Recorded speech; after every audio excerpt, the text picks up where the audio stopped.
एक बार एक व्यक्ति गौतम बुद्ध के आश्रम में रहने आया। आश्रम की शांति में 2 दिन बीत जाने के बाद वह बुद्ध के पास जाता है और कहता है, बुद्ध, मेरे मन में कुछ प्रश्न उठ रहे हैं, मैं उनका उत्तर जानने के लिए यहाँ आया हूँ।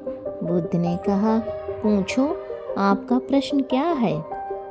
उस आदमी ने कहा, बुद्ध, मैं अपने जीवन से बिल्कुल भी खुश नहीं हूँ। दुखों और परेशानियों के पहाड़ ने मेरे जीवन को नर्क बना दिया है।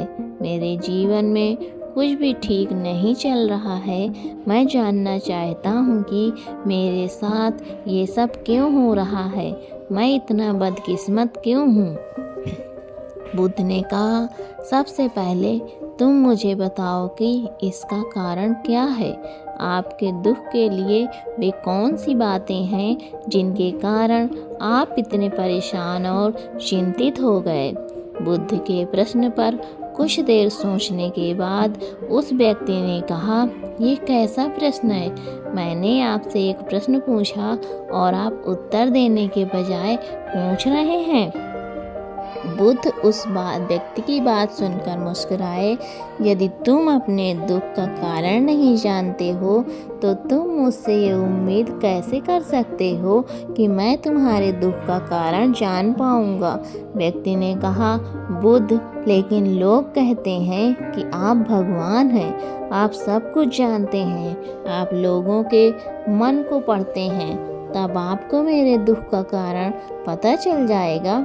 बुद्ध हल्के से मुस्कुराए और गंभीर स्वर में बोले, तुम यह सोचकर गलती कर रहे हो कि कोई आएगा और तुम्हारी सभी समस्याओं से तुम्हें बाहर निकाल देगा, लेकिन ऐसा कभी नहीं होगा। केवल तुम ही हो जो तुम्हें तुम्हारी परेशानियों से बचा सकते हो। महसूस करें कि आपने आत्मज्ञान प्राप्त कर लिया है तो आप अपनी समस्या का समाधान कर सकते हैं। मैं भी आपके जैसा हूँ।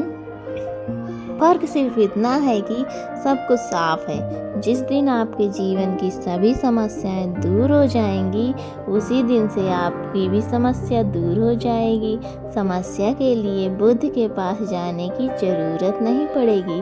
बुद्ध ने उस व्यक्ति से पूछा, क्या आपने कभी किसी फूल को ध्यान से देखा है? ये सुनकर वो व्यक्ति आश्चर्यचकित हो गया और बोला, बुद्ध, फूल तो एक साधारण सी चीज है, इसे तो सभी ने देखा है। बुद्ध ने कहा, फूल एक कली है। सुबह अंधेरा होता है, दिन के उजाले में फूल बन जाता है, शाम को मुरझा जाता है। यदि फूल केवल इसी बात की चिंता करता है तो शाम तक उसे मुरझाकर गिरना ही पड़ता है, वो कभी खिल नहीं पाएगा। इस तरह अगर आप केवल अपने दुखों के बारे में ही सोचेंगे तो आप कभी खुश नहीं रह पाएंगे। इसलिए मैं आपको बताना चाहता हूँ कि आपके जीवन में अभी भी बहुत सी चीज़ें हैं जिनके बारे में अगर आप बारीकी से देखें तो आप अभी भी खुश हो सकते हैं। आप उनके बारे में सोचकर मुस्कुरा सकते हैं। आप अंदर से खुश हो सकते हैं। अपने जीवन के सर्वश्रेष्ठ पर ध्यान केंद्रित करें। यदि आप अपने जीवन में खुशी चाहते हैं तो आपको इस नियम का पालन करना होगा, अच्छे से ध्यान देना होगा और जीवन में सकारात्मक चीज़ें करनी होंगी। मैं तुम्हें सिर्फ रास्ता दिखा सकता हूँ। मैं तुम्हें दिखा सकता हूँ कि उस रास्ते पर कैसे चलना है। ऐसे शब्द सुनकर वो आदमी कुछ देर तक शांत बैठा रहा। फिर उसने कुछ सोचा और कहा, लेकिन बुद्ध, मैं चलता हूँ, एक बात समझ नहीं आ रही, क्या मेरा पूरा जीवन एक ही तरीके से हल हो सकता है? बुद्ध ने बहुत धीरे से उत्तर देना शुरू किया। मान लीजिए कि कोई भविष्यवक्ता आपको बताता है कि आज शाम तक आपकी मृत्यु निश्चित है। ये जानकर आपको उन बातों की चिंता होगी जिनके बारे में आप अभी चिंता कर रहे थे। आपको याद भी नहीं होगा कि किस तरह की परेशानियां हैं और किस बात की चिंता कर रहे हैं। आप उस वक्त सिर्फ उस हकीकत के बारे में सोच रहे होंगे जिसे लोग मौत कहते हैं। अचानक आपको एहसास होगा कि जिन छोटी छोटी चीज़ों को आप उसकी सबसे बड़ी परेशानियां कहते हैं वो कुछ भी नहीं है। अचानक आपको लगेगा कि चिंता करना बेकार है। आज शाम तक मैं दुनिया छोड़ने वाला हूँ और आप पाएंगे कि आपके पूरे जीवन के वे क्षण व्यर्थ हो गए जो आपने चिंता, ईर्ष्या और व्यर्थ कष्ट में बिताए होंगे। लोग बोलते तो हैं लेकिन अंदर से कभी स्वीकार नहीं करते कि एक दिन उन्हें भी इस दुनिया से जाना है।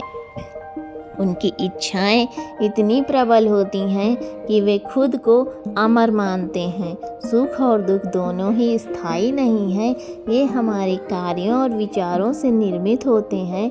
वो आदमी जो बुद्ध की बातें सुन रहा था टोकते हुए बोला, तो आपके कहने का मतलब यह है कि मैं हमेशा सोचता हूँ कि मैं मरने वाला हूँ। क्या ये सोच मेरी सभी समस्याओं का समाधान कर देगी? नहीं, ऐसा कभी मत सोचिए। आपको बस ये स्वीकार करना होगा कि दुनिया में मेरी उपस्थिति अनिश्चित है।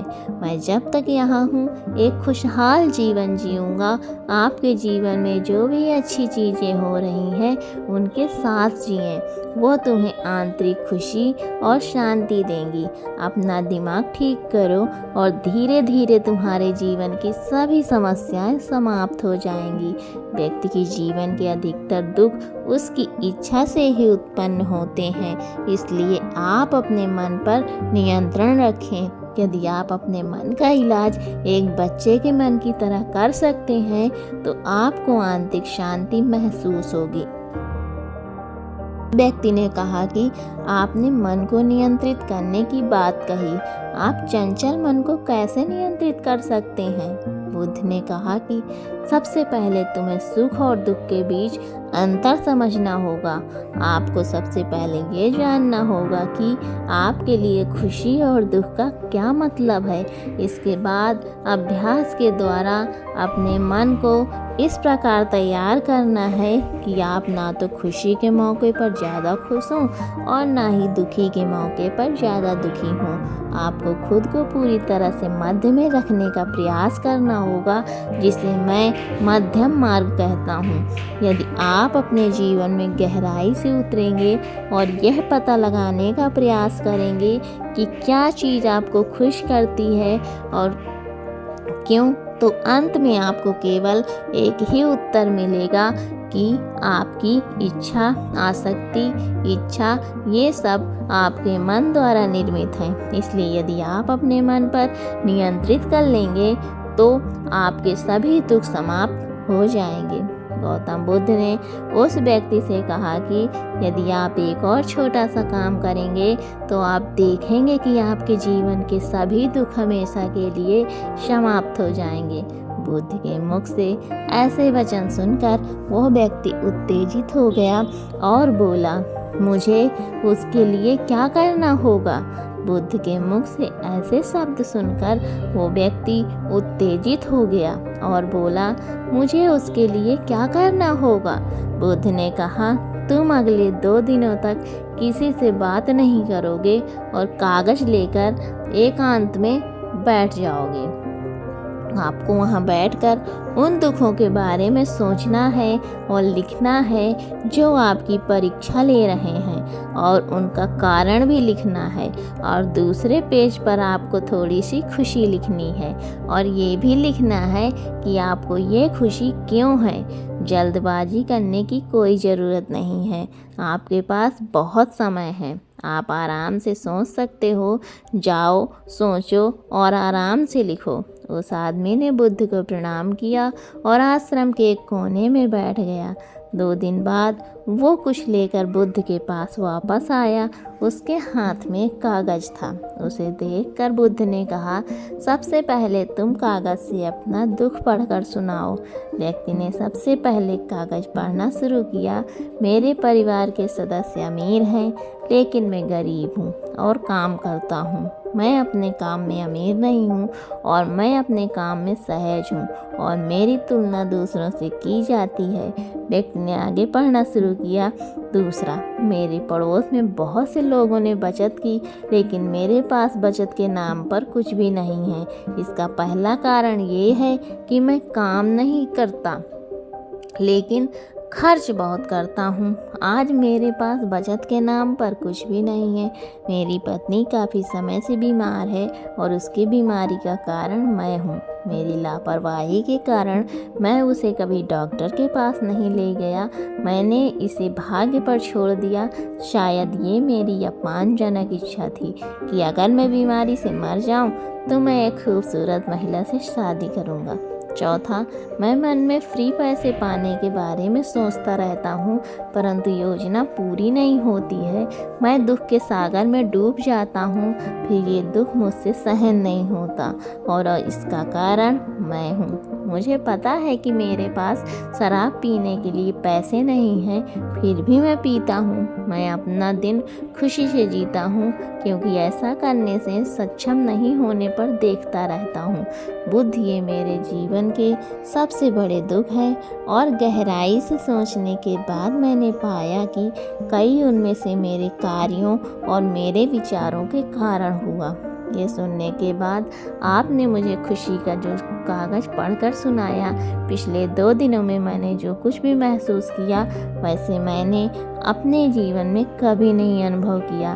पिछले 2 दिनों में मुझे एहसास हुआ कि वास्तविक शांति और आनंद कितना महान है और मैं इसका अनुभव करके बहुत खुश हूँ। मेरी खुशी के कारणों की सूची बहुत लंबी है। इसे पढ़ने और समझने में बहुत समय लगेगा।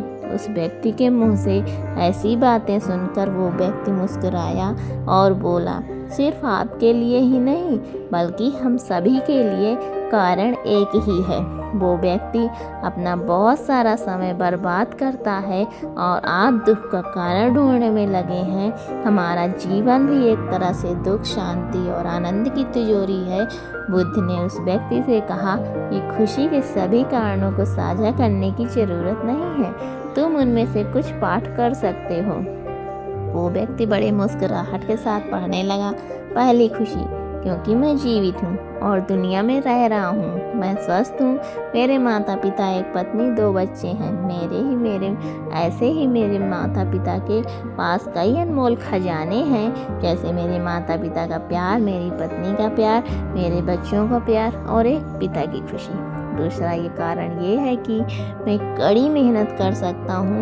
मैं कोई भी काम कर सकता हूँ। आपकी आय में कोई बाधा नहीं आ सकती और आप अपने परिवार की सभी ज़रूरतों को पूरा कर सकते हैं।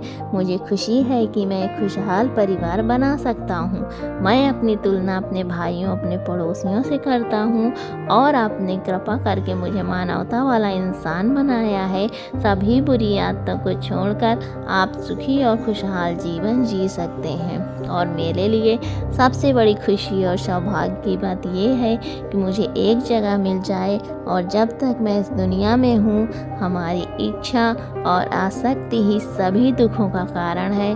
मैं खुद को जानने की पूरी कोशिश करूँगा और मैंने कभी नहीं किया।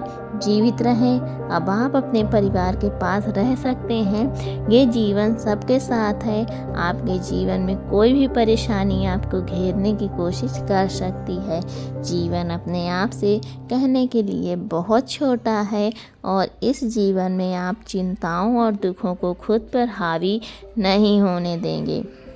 शांति से बैठकर उस दुख का कारण जानने का प्रयास करें और यदि मिल जाए तो उसे नष्ट कर दें। इस तरह आप मानसिक शांति और कभी न खत्म होने वाली खुशी पा सकते हैं। दोस्तों, आशा करती हूँ कि आपको इस कहानी से बहुत कुछ सीखने को मिला होगा। इस कहानी में बस इतना ही। मिलती हूँ अगली कहानी में। तब तक अपना ख्याल रखिए और वीडियो में अंत तक बने रहने के लिए आपका बहुत बहुत धन्यवाद।